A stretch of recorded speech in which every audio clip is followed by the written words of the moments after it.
Hi, my name is Rick Bloodworth. This is the Common Sense Christian channel, and today is Friday, so we want to talk about financial matters. And the question I wanted to look at today is, where can I get extra money? I think everybody gets to the point where they're working about as many jobs as they feel like they can and still maintain a family. They've done everything they can think of. And yet they still don't have quite enough money to get anything ahead. Maybe they're just barely paying their bills, but they're certainly not getting ahead. And so what can you do? And so this is the video that I wanted to present some ideas, maybe some suggestions as far as where you might be able to find some money that's already in your budget, or maybe even a better way to put it, that isn't in your budget, but you're spending it anyway. And so it's reducing your budget by sometimes a pretty significant amount. And the idea behind this is we want to get to the point where we can start having some extra money every month to pay off things like credit card bills or other high interest rate loans. But also some money to put aside for an emergency fund, whether we're talking about cash on hand or a strategic pantry or something along those lines. And then also, we always want to be looking ahead to the future as best we can. And if there's any way we can kind of claw out a little bit of money each month for some sort of an investment, well, that would be something that in the years ahead, we're going to look back upon and be really glad that we did that. As a matter of fact, today's topic hopefully will be something that will give you a fresh mindset on some things that may make you think, I'm really glad that I looked at this, or I'm really glad that I started considering some of these things. Because once you do, I believe you're going to find out that there may already be plenty of money in your budget to take care of some things that you would like to take care of, but you didn't really think about it being there. And so that's what I want to look at today. And the first thing I want to look at is habits. What kind of habits do you have? Well, if you drink, let's say you drink a 6-pack of beer a day, well, that's going to be a pretty expensive habit, as you already well know. It's expensive in more, by the way, than just the money you'll actually spend on your alcohol, because there's a lot of other things that come along with that, including eventual health problems. Smoking is another thing. There are some people that might smoke a pack of cigarettes a day, and they kind of look at it as the one luxury they have during the day. It's something that helps them to relax. And so they've been reluctant to give it up. Or maybe they've tried to give it up in the past, but they really haven't followed through because, quite frankly, the reason for giving up just wasn't compelling enough. And so there are habits like that. There's also habits that most of us wouldn't consider to be in the vice category. And these are things like maybe stopping by Starbucks once a day for a coffee, or maybe going out to eat once a day for fast food because we've got to eat something for lunch. And so all these things, we can find not only money that we might be able to save by cutting back, but we might find out that they're extremely significant in that. And then on top of that, there's all sorts of subscriptions that people end up getting, everything from Netflix to iTunes. There's just also, I've seen cosmetic subscriptions, and of course, there's always book of the month type of a deals, or other types of music, things that you might be getting CDs for on a monthly basis. There's cosmetic video or subscriptions and things like that. So it's kind of nice every once in a while to go back and review your credit card bill and see what you have on there, because it might surprise you, some of the things that you have signed up for that you really enjoyed at the time that you, quite frankly, just don't use much anymore, if at all, and yet you're still getting billed every month for these subscriptions. And so subscriptions is another area that you can look at for saving money each month. And then, of course, there are things like cable and satellite TV. And I realize for some of you, I've already crossed the line. If you just can't do without it, I understand. But there's other things you can do. My wife and I got rid of satellite and cable probably about 10 or 12 years ago, and we really haven't missed it. We had internet anyway, and so we can get videos online. We can get YouTube and watch different things, including pretty current news stories that aren't much more than an hour or two old. We can look at the weather online a whole lot quicker than we could waiting for it to come on the news. Even if we're watching the Weather Channel, sometimes you have to wait for your specific area to come around. And so a lot of the things that you think you might have to have satellite and cable for, you really might find you can do without. But if you can't, maybe you've got a sport that you really enjoy watching and you're just not going to do without your Sunday afternoon football or your weekly basketball game or your daily baseball games or whatever. That's just up to you. Just decide what's most important to you. And the goal of all this, the goal of trying to find some extra money, again, is so that you can start paying down some of your high-cost debt a little bit quicker, so you can have an emergency account, because emergencies happen fairly frequently, don't they? And so that you can actually start putting some money away. And so I wanted to talk about some of these costs very briefly today to give you an idea of just exactly how much money we're talking about. Let's say that you like to go buy your favorite coffee place. It can be Starbucks, it can be anything. But just for a black coffee, it's going to cost you about $3 per coffee.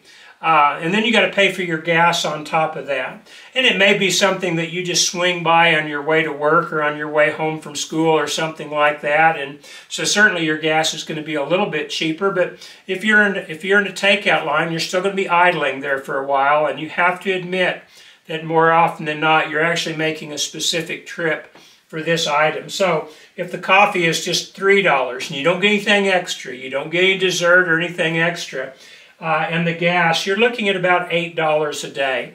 And even if your gas isn't that much, you probably are going to get something extra. So let's look at a very conservative $8 a day for your total cost of swinging by to get that favorite coffee. Well, that's $250 a month, which is $3,000 a year. That's pretty significant, especially when you consider that you can go to the grocery store and buy maybe an 8-ounce instant coffee that'll make 120 cups of coffee, and you can doctor it up any way you want to. Is it as good as that nice premium coffee you get at the fancy coffee place? And the answer is no, but it's got the same amount of caffeine, and it's a whole lot more convenient because you can have it at your leisure whenever you want, and you don't have to get in the car and drive and get it. And you're going to find for about 10 cents a cup, you can have a pretty nice cup of coffee. You can even upgrade to maybe 20 cents a cup and get some premium coffee. You can maybe even go a little bit more than that and grind your own coffee. Do what you want. You're going to save an awful lot of money by making your coffee at home if you don't want to give up your coffee. The next thing is fast food, and this is one of those items that we don't really maybe think about. It's just something that we reach in our pocket and we pay for. We have to eat lunch, we have to eat dinner, we have to eat breakfast, and sometimes it's a whole lot more convenient for us just to swing by the drive-thru and pick up a meal to go. And so I was looking at the average cost of a fast food meal in America, and they said it was about $15 a meal. Well, that seems a little bit high to me, so I just put $10 plus gas, and you're still looking at about $15 a meal. And people who eat out on a regular basis or on a daily basis, that's going to be $15 a day, and that's going to be $450 a month, which is $5,400 a year. For those of you who just send money with your kids every day and just give them an allowance to go out to a fast food, because after all, they're kids and kids need to have fun, you need to understand what the total cost of that is, as opposed to just a brown bag lunch or something like that. They can go out once a week if you want to do something nice for them, but it doesn't have to be every day. And quite frankly, if it's every day, it's just going to be old hat to them, and they're really not going to enjoy it that much anyway. And so whatever your fast food habit is, again, if you've got a daily habit, you're looking at a significant amount of money now. The days of the 99-cent menu are gone, where you could swing by McDonald's and get a 6-piece chicken McNugget and a water and a small order of fries for $1.98. That just doesn't happen anymore. It's going to cost you a lot. So think about that cost and decide for yourself whether it's worth it. Again, we were talking about cigarettes. If you smoke cigarettes, that's about $8 a pack. And if you smoke a pack a day, that's going to be about $250 a month or $3,000 a year. That's a lot of money for something that you're just literally, that's just going up in smoke. And it's also something that very definitely has some significant adverse health risks associated with it.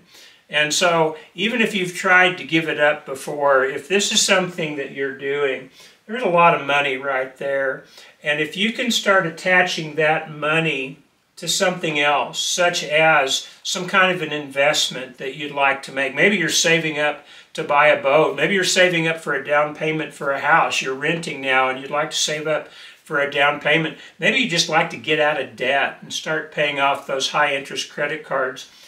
This is one area that you can do it. And again, if you've tried in the past and your motivation hasn't been strong enough, start putting a dream attached to that goal of giving up smoking. And I believe you'll find that it's something that eventually you'll be able to do. And then the other is people who drink.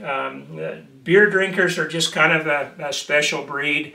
I'm not saying that you're some kind of a low life for doing that, but I will say that you're spending an awful lot of money, typically about $10 a day.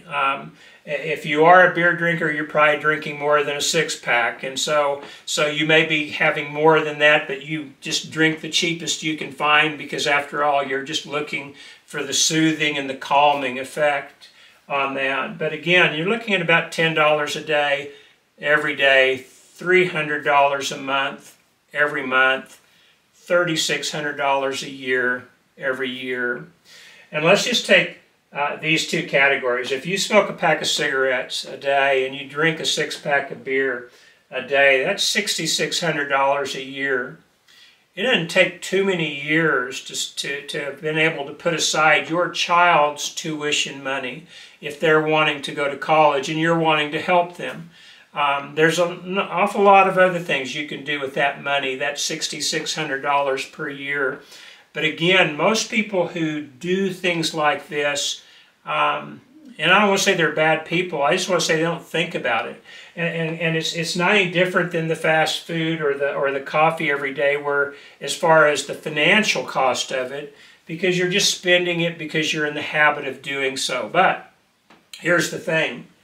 If you're spending $250 a month just for coffee and going to get coffee and maybe the little side orders that go along with that, or if you're spending $450 a month for fast food and the gas that gets you there, that's money that'll go a long way. And again, cigarettes and beer, the same thing. But this is money you can find.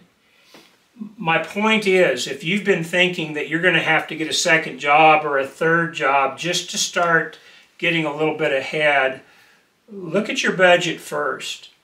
And there's something else that you should consider about that. Whenever you cut something out of your budget, you're not just cutting that dollar amount out of your budget, you're also cutting the taxes that were needed to pay for that. Now you're still making the same income and you're still paying the same taxes, and obviously if you put them into investments or something else, that's going to be taxed as well. But if you don't have any money for anything extra and you're falling behind $250 a month and just putting it on the credit card, well, here's something you can instantly do that's going to save you money, and it's going to be taken right off the top. This is like that old saying, a penny saved is a penny earned. Well, if you save a penny and you don't have to pay taxes to get that penny back, then you're actually saving closer to 2 pennies.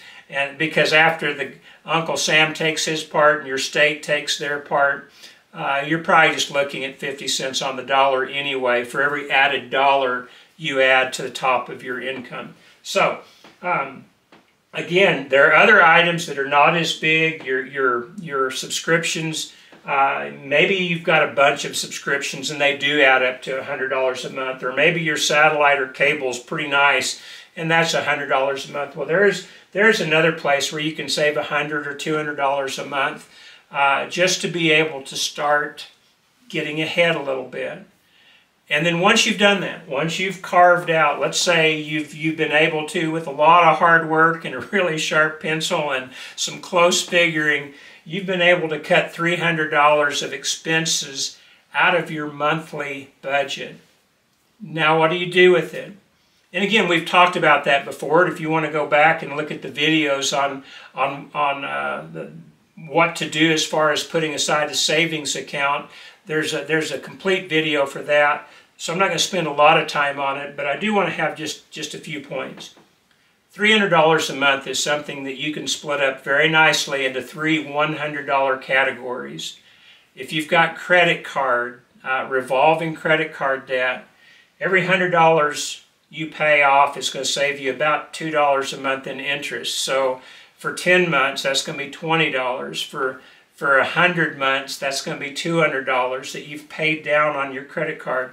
And it's not that unusual for people to have $10,000, $15,000, $20,000 in credit card debt, and therefore they're paying something along the lines of $200 to $400 a month just in interest for the balance that they're carrying.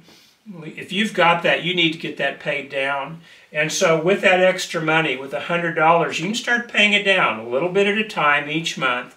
And at $2 a month, savings and interest doesn't make a big deal, but month after month after month, it's going to make a huge deal. And someday you're going to be out of credit card debt. And then you can start attacking some of the other loans that you have. Another thing that I really recommend is an emergency fund. There's just unsettled things in life, aren't there? You could lose your job, you could get sick, you could have a huge repair bill that you weren't expecting. Maybe a furnace goes out or your transmission on your vehicle goes out. Well, if you have an emergency fund, even though you don't like to spend your money for that, that's what you put it aside for, and you've got it. You don't have to go into debt to pay these big bills, and that's a pretty nice feeling when you think about it. And the other part of your emergency fund is just to maybe have a strategic pantry. And we've talked about that again in other videos. You can go back on the playlist for the Financial Fridays and find something on that. But you can put $100 a month into an emergency fund and strategic pantry, and you'll find that that's something that pays pretty quick benefits. And the third thing is just an investment account. I realize you can't do a whole lot with $100 a month, but this is just a beginning. The more you get your debts paid down, the more you have per money for things like savings and investments. But here are just a few ideas for your savings. Like I said, maybe there's something special that you and your spouse would like. Maybe you've always dreamed of getting a little cabin in the mountains, and even though you can find parcels of land up in the mountains, maybe 10 acres for not much more than $20,000 that you could build your own cabin on, the idea of getting $10,000 isn't very practical. Well, $100 a month will get you $10,000 in 100 months.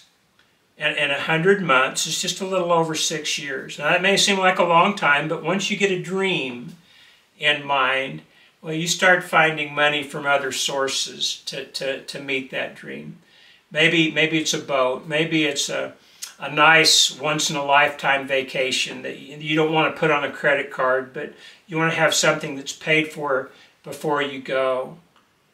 Whatever that is, you can save for that. Maybe you'd like to invest in something. I've been investing in silver for over 40 years now. You can buy 4 ounces of silver right now for a little more than $100 a month. Some months it's less than that, but if you just buy 4 ounces of silver each month and start accumulating it, well, again, it may not seem like much at the time, but that's nearly 50 ounces of silver a year, 500 ounces of silver in 10 years. It's something that accumulates.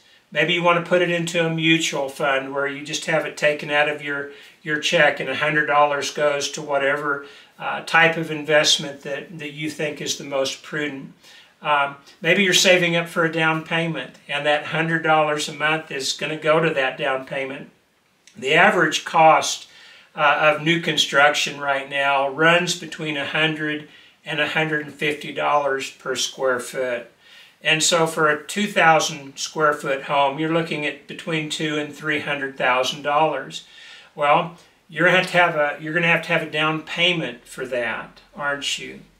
Well, $100 a month isn't going to buy a lot of house, but if you just need to get 3% down payment because you're getting an FHA loan and it's something that's going to be within your budget, you're already paying rent and your mortgage could actually be less than that if you figure it that way, then 3% of $200,000 is $6,000. That's 60 months of saving $100 a month. And again, now you've got a dream associated with this savings that you're doing or this investment that you're doing. It's not just giving up something that you like. It's not just giving up some luxury that you enjoy. Now it's trading it. And it's a pretty good trade when you think about it, because quite frankly, most people don't dream of having a fast food meal every day, and most people don't dream of someday acquiring a cigarette habit that costs them $250 a month, or acquiring an alcohol habit that costs them $300 a month. That's not a dream. It's just something you got yourself into. Trade that bad habit for something that's good, for something that's excellent. And again, now you're moving in the direction of your dreams. And when you have a dream and you can start seeing it slowly materialize, well, it just gives you all the more motivation to get there even quicker. And you're going to find that maybe there are other categories that you can cut back on that aren't nearly as important as this dream that you have. Even the dream may be just paying off your credit card debt. Can you imagine if you pay $400 a month in credit card bills? If that was gone, what you could do with $300 or $400 a month every month? That's a good dream to have. And these other things that we talked about are great as well. Maybe you'd like to buy a ranch someday, and maybe you've already got a little piece of land, but you don't have any money for it. Well, $100 a month will buy you a bottle-fed cow in about 2 months. It'll buy you a weaned calf in about 7 months. And of course you have to pay for food and things like that, but you're raising it for profit. You can, if your dream is a ranch, you can start doing that at $100 a month. And it's something you can even get your kids started in as they start dreaming about things that they would like to do. There's all sorts of possibilities, I believe, when we start becoming more prudent and more purposeful with our spending. But if we don't get purposeful, then there is going to be a tyranny of bad habits. And I call it a tyranny because these bad habits are going to rule your life. They're going to keep you awake at night thinking about how to pay for them. Only you're not thinking about how to pay for the bad habit. You're thinking about having to pay for the rent or the car payment or the medical bill or whatever it is, not realizing that you're spending that money little by little every single day for these little items that don't seem to be that significant. But when you look at them on an annual basis, you realize they're incredibly significant. When you ask yourself the question, I want to better myself financially, but where is the money going to come from? These are just a few ideas. Maybe you're already as frugal as you can be, and you're going to have to get another job or a higher paying job or something along those lines. But before you do that, it's very likely that running a fine-tooth comb over your budget is going to expose a number of items that you spend on a regular basis that you're just shocked to see how much they add up to on a monthly basis and on a yearly basis. And when you think about what you could be using that money for, then you start to dream. And then after a while, your dreams start to become reality. And the life you're living, and it needs to be for God, becomes a life that's more enjoyable.